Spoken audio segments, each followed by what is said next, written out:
vous avez des fruits rouges là pour faire des confiottes? Oui, mais on en trouve. Ou des abricots, des On trucs en comme trouve, ça. hein? Y a pas de souci. Ouais, je vais tenter ça. Et la petite salade là-bas? On a le mélange, après tu as la roquette, après tu as l'arrêt de chat. Ah, ça c'est l'enfer aussi. C'est l'arrêt de chat. On a toutes les sortes d'herbes. Et ça c'est tout chasselet ou pas? Ouais. Après ça, tu vois, ça c'est la sauge ananas, ça Ouais. c'est. C'est pas mal ça aussi, tu vois, ce qu'on ramasse le matin, toi. Ça. Pas du matin. Ouais, ça c'est tout. Tu fais du mouvement des oiseaux? Bah ça va être pas tarder d'arriver. Ouais. Faut que je t'en Pour le prenne. moment, il est encore pas là.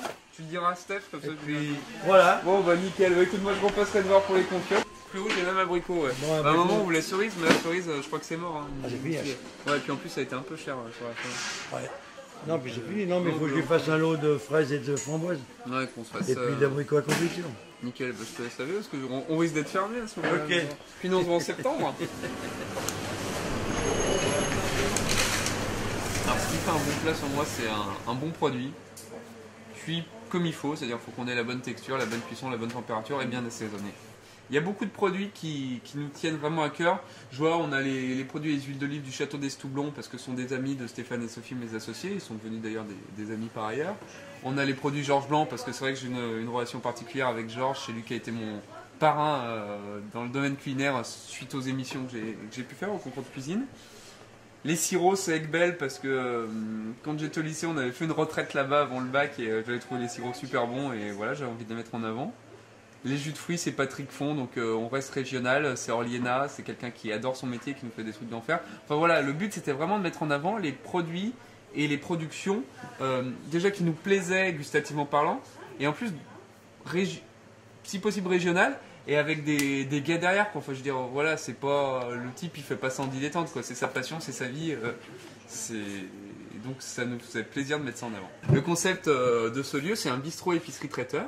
Avec mes associés, on voulait vraiment créer un lieu de vie dans l'esprit des porte-pots lyonnais des années 50 où les gens venaient, cassaient la croûte, s'achetaient un canon à ramener chez eux ou une tranche de charcuterie, un truc comme ça. Et on voulait vraiment inciter sur ce moment de convivialité parce que pour moi, pour nous, la gastronomie, c'est vraiment un moment d'échange, de partage et c'est aussi donner une partie un peu de soi, de son âme, quoi. Je veux dire, quand on cuisine pour quelqu'un, on met vachement de ses tripes dedans.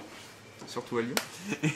Et du coup, voilà, on voulait vraiment faire un lieu de vie, un truc qui couvre un peu tout le spectre de la gastronomie, c'est-à-dire du processus d'achat d'un beau produit fait par un artisan qui aime son métier, en passant par des produits transformés par non-soin, et aussi tout ce qui est événementiel, c'est-à-dire organiser des cocktails, des choses comme ça, parce que ça fait partie de la dimension festive de la gastronomie.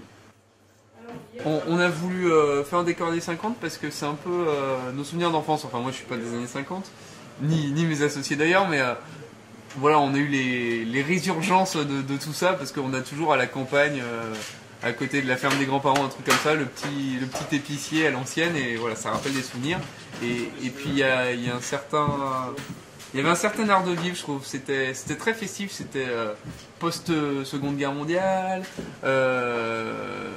Les gens avaient envie de faire la fête, de bien manger, enfin voilà, donc ça jouait. Et voilà, je pense que c'est pour toutes ces choses induites qu'on a voulu faire un décor années 50.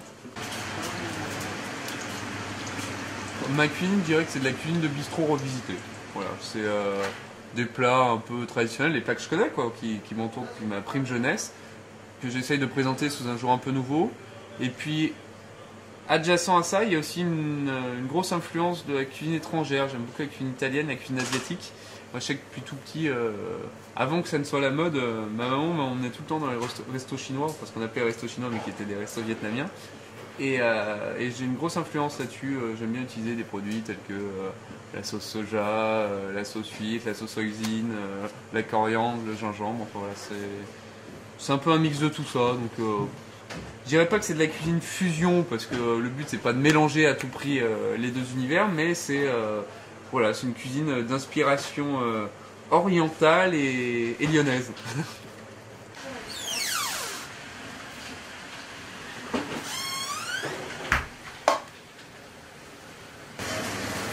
Ça c'est de la vraie poêle en tôle pour la viande rouge. C'est l'éclate parce que en fait ça saisit la viande Et contrairement aux poêles anti-adhésives où ils ne vont pas saisir la viande, du coup toute la flotte va partir et ça va faire une pièce de caoutchouc, là elle est bien saisie, donc l'eau reste à l'intérieur et ça fait quelque chose de tendre et un peu croustillant sur les différentes phases, donc moi j'aime bien. À l'ancienne. Donc pour moi, un bon repas, c'est un repas convivial entre amis, en famille, enfin voilà, il faut être nombreux, il faut au moins 6 personnes. Et puis c'est de l'échange, des conversations et le tout agrémenté de plat. Disons que je dirais que le plat c'est le catalyseur d'un bon moment passé ensemble, quoi, mais c'est pas le rôle principal.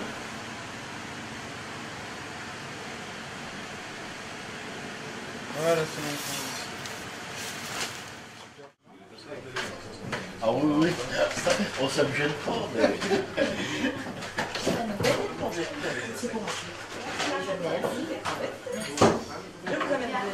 Très bon appétit.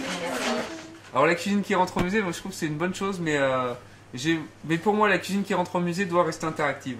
C'est-à-dire le but c'est pas d'aller voir une exposition de casseroles, de couverts et regarder des menus.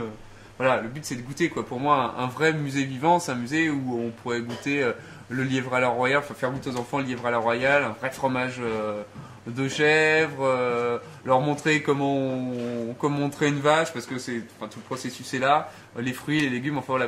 Super. Oui, attends, on va commencer à... Ah oui, d'accord.